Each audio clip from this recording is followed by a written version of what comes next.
ತಿಂಗಳ ಗರ್ಭಿಣಿ ಮರ್ಯಾದಾ ಹತ್ಯೆ ಪ್ರಕರಣ ಇಡೀ ರಾಜ್ಯದಾದ್ಯಂತ ಸದ್ದು ಮಾಡಿದ್ದ ಪ್ರಕರಣ. ಗಾಯಾಳುಗಳ ಆರೋಗ್ಯ ವಿಚಾರಿಸಿದ್ದಾರೆ ಸಚಿವ ಸಂತೋಷ್ ಲಾಡ್.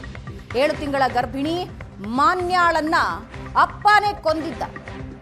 ಘಟನೆಯಲ್ಲಿ ಪತಿ ವಿವೇಕಾನಂದ ಕುಟುಂಬಸ್ಥರಿಗೂ ಗಾಯಗಳಾಗಿದ್ದು, ಹುಬ್ಬಳ್ಳಿ ವೀರಾಪುರ ಗ್ರಾಮದಲ್ಲಿ ಈ ಮರ್ಯಾದಾ ಹತ್ಯೆ ನಡೆದಿತ್ತು. ಆಸ್ಪತ್ರೆಗೆ ಭೇಟಿ ನೀಡಿ ಆರೋಗ್ಯ ವಿಚಾರಿಸಿದ್ದಾರೆ ಸಚಿವ ಸಂತೋಷ್ ಲಾಡ್. ಅಂತರ್ಜಾತಿ ಮದುವೆಯಾಗಿದ್ದಕ್ಕೆ 7 ತಿಂಗಳ ಗರ್ಭಿಣಿಯ ಕೊಲೆ ಮಾಡ್ತಾನೆ ಸ್ವಂತ ಅಪ್ಪ. ಜಾತಿ ಕಾರಣಕ್ಕಾಗಿ ಮನೆಯಲ್ಲಿ ಒಪ್ಪೋದಿಲ್ಲ ಅಂತ ಇಬ್ಬರು ಪ್ರೇಮಿಗಳು ಊರು ಬಿಟ್ಟು ಹೋಗಿ ಮದುವೆ ಮಾಡಿಕೊಂಡು ಜೀವನ ನಡೆಸ್ತಾ ಇರ್ತಾರೆ. 7 ತಿಂಗಳ ಗರ್ಭಿಣಿಯಾಗಿರ್ತಾಳೆ ಮಾನ್ಯ. ಮಗಳು ಗರ್ಭಿಣಿಯಾಗಿರೋದ್ರಿಂದ ಎಲ್ಲಾನು ಮರೀತಾರೆ ಅಂತ ಊರಿಗೆ ವಾಪಸ್ ಬರ್ತಾರೆ. ಸೀಮಂತಕ್ಕೆ ಅಂತ ವಾಪಸ್ ಬರ್ತಾರೆ.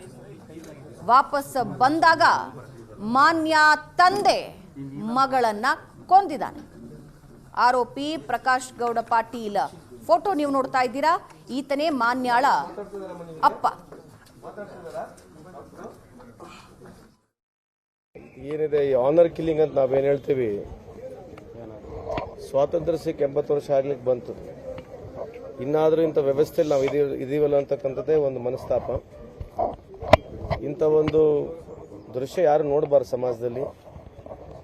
ಈ ಸಮಾನತೆ ಬಗ್ಗೆ ನಾವೇನು ಹೋರಾಟ ಮಾಡ್ತಾ ಇದ್ದೀವಿ, ಎಲ್ಲೋ ಒಂದು ಜಾಗದಲ್ಲಿ ಮನುಷ್ಯತ್ವ ಮೇಲೆ ಬರಬೇಕಂತಕ್ಕಂಥ ಒಂದು ಈ ಸಂದರ್ಭದಲ್ಲಿ ಹೇಳಿ, ಇವತ್ತು ಜಿಲ್ಲಾಡಳಿತ, ನಮ್ಮ ಪೊಲೀಸ್ ಆಗಿರಲಿ ಅಥವಾ ವಿಶೇಷವಾಗಿ ನಮ್ಮ ಈ ಡಾಕ್ಟರ್ ಭಾಳಷ್ಟು ಸ್ಪಂದಿಸಿ ಯಾರಿಗೆ ಇಂಜುರಿ ಆಗಿತ್ತು, ಗ್ರೇವ್ ಇಂಜುರೀಸ್ ಆಗಿತ್ತು, ಎಸ್ಪೆಷಲಿ ಅವ್ರ ತಾಯಿಗೆ, she is only age about 38 years, ಅವರಿಗೆ ತತ್ಕ್ಷಣ ಅಟೆಂಡ್ ಮಾಡಿ ಇಲ್ಲಿ ಅವರಿಗೆ ಜೀವ ಉಳಿಸ್ತಕ್ಕಂಥ ಒಂದು ಕೆಲಸ ವಿವೇಕಾನಂದ ಹಾಸ್ಪಿಟಲ್ ಅವ್ರು ಮಾಡಿದ್ದಾರೆ. ಅದ್ರ ಜೊತೆಗೆ ಪೊಲೀಸರು ಇನ್ ಟೈಮು ಆಕ್ಟ್ ಮಾಡಿ ಇನ್ನೇನು ಅನಾಹುತ ಆಗ್ತಕ್ಕಂಥದಕ್ಕೆ ನಿಂದ್ರಿಸಿದ್ದಾರೆ.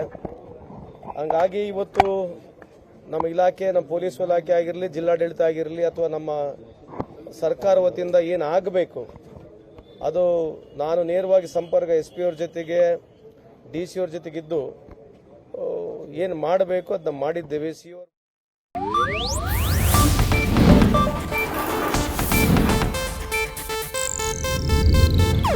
ಇದು ಏಷ್ಯಾನೆಟ್ ನ್ಯೂಸ್ ನೆಟ್ವರ್ಕ್ ಪ್ರಸ್ತುತಿ.